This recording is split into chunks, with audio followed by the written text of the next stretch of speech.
Masih di Ruang Keluarga dan Keluarga Indonesia, kita masih membahas topik tentang menghindari kekerasan dalam berpacaran.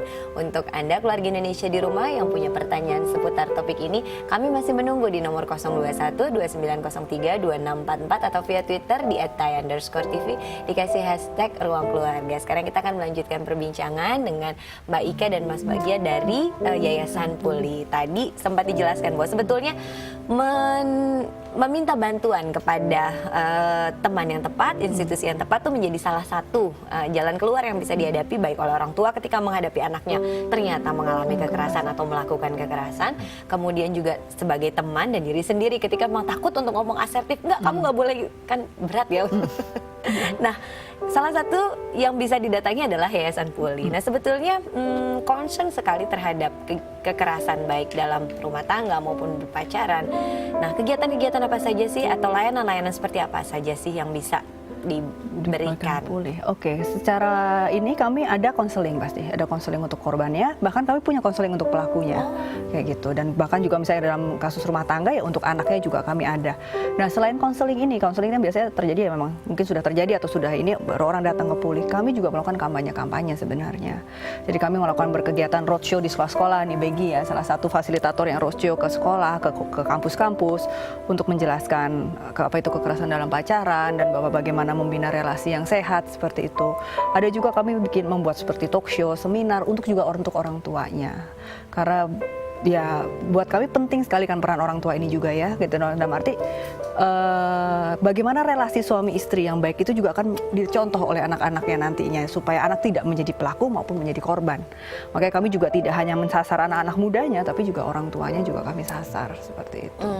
Harapannya kan ke depannya berkurang lah ini ya, data-data Komnas itu berkurang, memang benar-benar karena berkurang, bukan karena berkurang yang melapor. Ya kan, tapi benar-benar berkurang bahwa kekerasan itu, dan itu bisa dibangun dari dalam keluarga. Oke, ada konseling, kemudian baik untuk korban maupun pelaku, untuk orang tua juga. Artinya ketika mungkin keluarga Indonesia di rumah mendapati atau menyadari dirinya berada dalam situasi hubungan yang tidak sehat atau kerabat ada yang seperti itu atau anak, nggak usah ragu ya untuk bisa datang ke Yayasan Puli mendapatkan pertolongan dini. Karena semakin cepat ditangani semakin baik, bukan? Oke, nah kalau berbicara mengenai kita balik lagi ke topik mengatasi kekerasan dalam menghindari kekerasan dalam berpacaran. Kadang-kadang terjadi kekerasan dalam berpacaran setelah dalam pasangan itu melakukan kekerasan, kemudian say sorry, maaf ya aku tidak akan melakukan ini lagi gitu kan. Kemudian baikan lagi, pacaran lagi, begitu lagi, baikan lagi. Sebetulnya kondisi-kondisi orang yang pernah melakukan kekerasan dalam berpacaran itu ya keempat-empat elemennya itulah, mau fisik, seksual, kemudian verbal maupun ekonomi maupun psikologis, seperti itu bisa sembuh nggak sih? Iya, jadi sebenarnya itu ada namanya siklus kekerasan gitu ya. Jadi tahap pertama tuh ada munculnya konflik gitu dalam hubungan gitu ya. Ketika mulai terjadi pacaran, terus mulai tuh ada argumen-argumen gitu ya. Lalu setelah itu muncullah kekerasan, entah itu kekerasan verbal, fisik gitu ya. Kemudian setelah kekerasan itu terjadi, ada fase minta maaf. Kayak gitu, sorry ya gitu. Jadi si pelaku melakukan apapun untuk bisa kembali mendapatkan maaf dari si korban gitu. Kemudian setelah itu akan ada fase bulan madu di mana mereka akan ya sayang-sayangan lagi gitu. Berusaha untuk ya make up atas semua kekerasan yang terjadi sebelumnya gitu. Tapi itu nanti akan terulang lagi kalau memang itu tidak diputus gitu. Seperti itu. Oke, dan artinya itu emang nggak bisa diputus. Maksud saya gini, once kita mendapatkan pasangan yang misalnya melakukan kekerasan, artinya orang ini nggak bisa gitu kita perbaiki. Kalau kita bertahan dengan dia, artinya itu akan terus berulang, atau kita bisa gitu memperbaiki untuk perilakunya nggak begitu lagi gitu. Bisa sebenarnya gitu ya. Jadi, nah ketika salah satu pihak atau dua-duanya sudah menyadari bahwa mereka rentan nih dalam hubungan kekerasan gitu, Maya kembali tadi Puli melayani konseling untuk korban dan juga pelaku, karena sebenarnya perilaku kekerasan ini bisa dirubah gitu.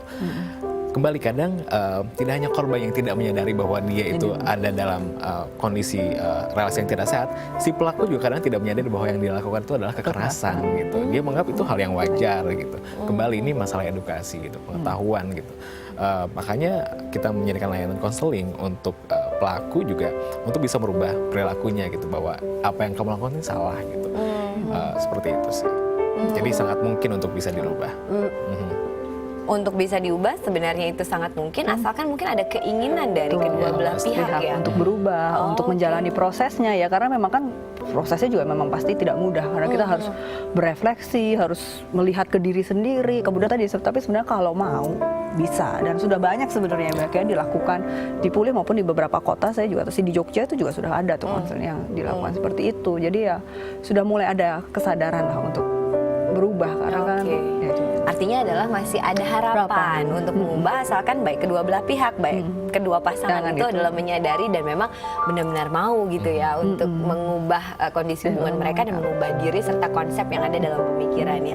Menarik sekali ya keluarga Indonesia perbincangannya, dan kami akan melengkapi perbincangan ini dengan serangkaian tips tentang menciptakan hubungan tanpa kekerasan. Seperti apa tipsnya? Simak yang berikut ini.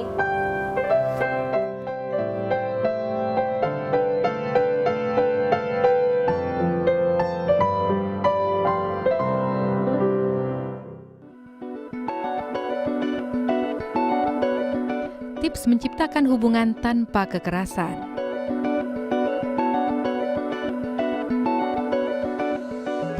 Kenali kepribadian. Cari tahu apakah seseorang memiliki kecenderungan melakukan kekerasan saat memiliki emosi, marah, dan kecewa. Seseorang yang tidak bisa mengendalikan emosinya secara bijak memiliki kecenderungan melakukan kekerasan. Bersikap asertif dengan berani menyatakan keberatan dan berani berkata tidak saat pasangan mulai memaksa atau melakukan kekerasan atau melakukan sesuatu yang tidak kita suka.